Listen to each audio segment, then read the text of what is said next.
3 વર્ષથી માર્ગ અને મકાન વિભાગ કુંભકર્ણ નિંદ્રામાં છાપીથી કોટડી એપ્રોચ રોડ ઉપર ખાડા રાસ્તી વાહન ચાલકો સહિત નાગરિકો પરેશાન।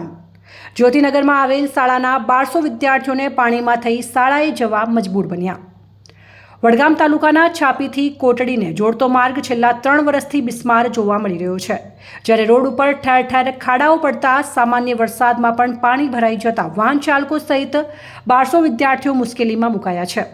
વડગામ તાલુકાના વેપારી મથક છાપીથી વાયા જ્યોતિનગર થઈ કોટડીને જોડતા માર્ગ ઉપર છેલ્લા 3 વર્ષથી ઠેર ઠેર ગાબડા પડતા 10 થી 15 ગામોને જોડતા રોડ ઉપરથી પ્રસાર થતા વાહન ચાલકો સહિત નાગરિકો પરેશાન થઈ ઉઠ્યા છે।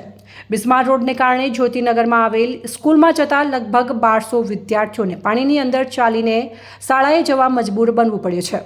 રોડની મરમ્મતને લઈ માર્ગ અને મકાન વિભાગને લેખિત તેમજ મૌખિક અનેક રજૂઆતો કરવા છતાં કુંભકર્ણની નિદ્રામાં પૂરતું તંત્ર જાગવાની તસ્દી લેતું નથી। આ માર્ગ સાંકડો હોવાને કારણે અનેકવાર નાના મોટા અકસ્માતોને કારણે લોકોને ઇજાઓ પહોંચી છે। છાપીથી કોટડીને જોડતા માર્ગનું સમારકામ સત્વરે કરવામાં નહીં આવે તો ચોમાસાની સિઝનમાં મોટી દુર્ઘટનાની પણ આશંકાની ભીતિ સેવાઈ રહી છે।